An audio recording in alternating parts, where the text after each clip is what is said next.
Ghetto degli ebrei. C'era per noi Stefania De Michele. Eloheinu melech haolam.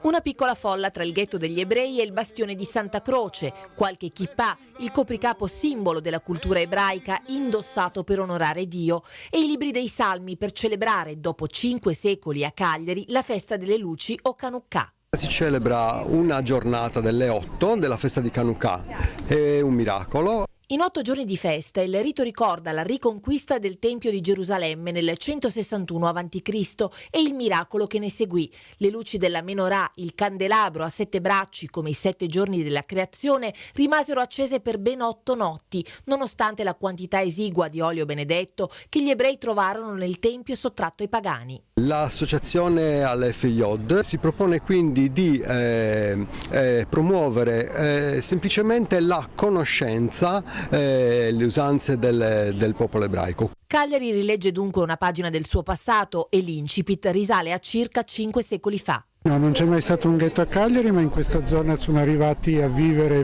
tra 1.000 e 2.000 persone all'epoca del massimo splendore della giuderia di Cagliari. Dopo l'editto di cacciata dai domini spagnoli del 1492, la presenza degli ebrei in città si fece più sporadica. Far rivivere le tradizioni della comunità è dunque l'obiettivo dell'associazione Aleph Yod. E allora Mazel Tov, che in ebraico significa buona fortuna e buone feste. E in ebraico si dice Hag Hanukkah Sameach.